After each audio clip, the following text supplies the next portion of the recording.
Hey everyone, it's Michael Kikle. I want to thank you first and foremost for watching this review, the first of the new movie reviews I plan on doing on this channel. This is a review for the new to Hulu this weekend film called Brats. It's directed and written by Andrew McCarthy based on the book that he wrote, apparently about the same subject. I think it has similar titles too, I don't know.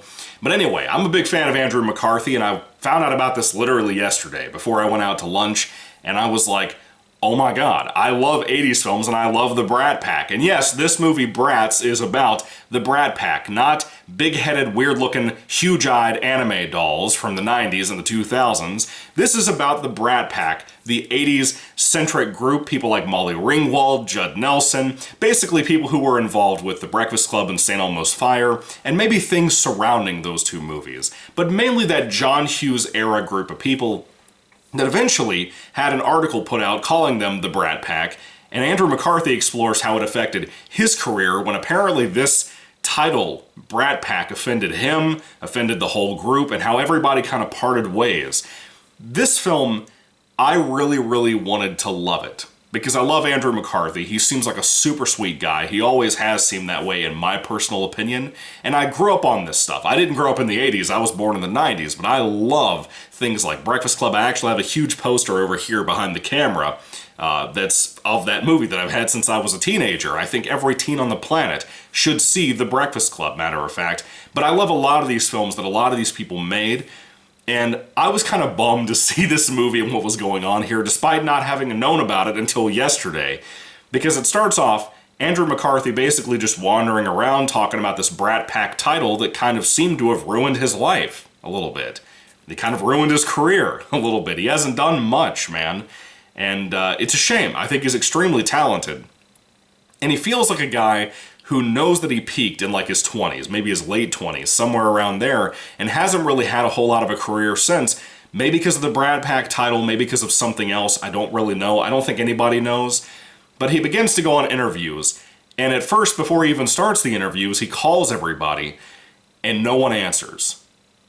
Does that make you sad that the Brat Pack don't even talk to each other that much? Because as you find out in this movie, they never really talked that much, aside from little cliques and groups in the group.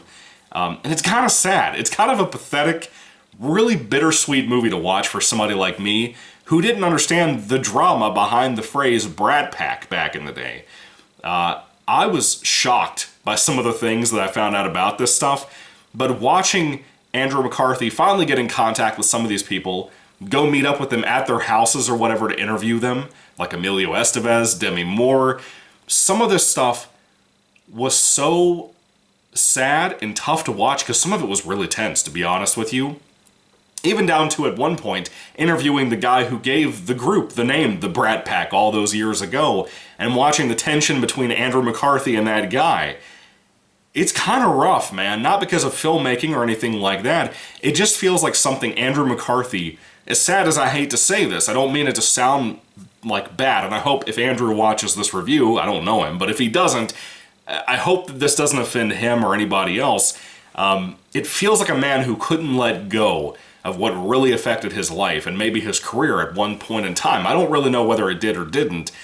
But there are people out there that I do not understand why they were never more successful, like Emilio Estevez. I love the guy to death. Probably my favorite of the Brat Pack in general. The original interview that was done where they were all called the Brat Pack was an interview with Emilio Estevez, which is a shame in my opinion. I love Judd Nelson. He's doing like Christmas Hallmark movies now. Molly Ringwald and Judd Nelson will not show up in this movie, just so you know. They didn't want anything to do with it from what I understand. They just rejected it, whatever. They say they don't want to live in the past, but I'm like, people only know you because of your past. I don't know. Andrew McCarthy gets it, but it's also weird because it's like he can't let it go, you know? And I feel bad for him. I really do. But seeing some of the people I loved, like Demi Moore growing up, especially in St. Elmo's Fire. Have you seen the hair in that movie? Good Lord. Ali Sheedy, some other celebrities you might know from other things like Back to the Future. Probably not the obvious people you'd pick out either. This was so nice and quaint in that way. And I saw other people that I loved too, like Timothy Hutton was in this at one point for an interview, and that was really nice. This was an okay movie, but very tense, very bittersweet, in very weird ways that I don't think you were expecting.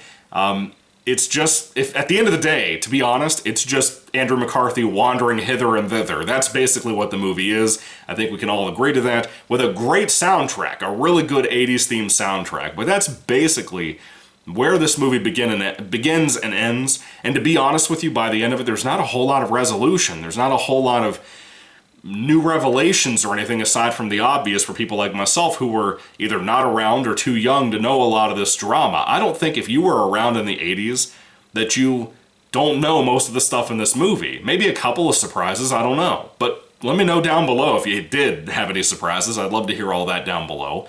But at the end of the day, I thought Brats had a lot to offer. It really did. And I liked seeing Andrew McCarthy be so kind of open about his life. This took guts, to be honest with you, and I admire him for that. And God bless him, you know? God bless the whole Brat Pack in general. I love them all. I hope they are all doing well. Anthony Michael Hall wasn't in this either, by the way, now that I think about it.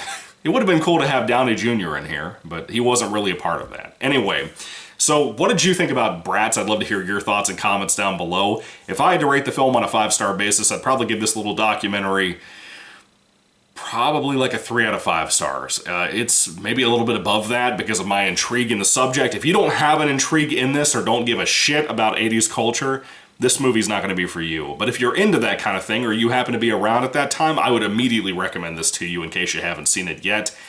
It was worth the watch, in my personal opinion, because of my obsessions, my love, my childhood, my nostalgia, whatever. So let me know what you think about Brats down below too. And again, God bless Andrew McCarthy. He just seems like a really nice guy. I feel bad for him in a lot of ways. Not in a pity way, but like, he deserved more. He was fun, he was funny, he was a charming dude, and he still is. And I'm bummed out about all of this. And now I look online and there's like no reviews on YouTube for this movie, aside from maybe 1 or 2 that I saw.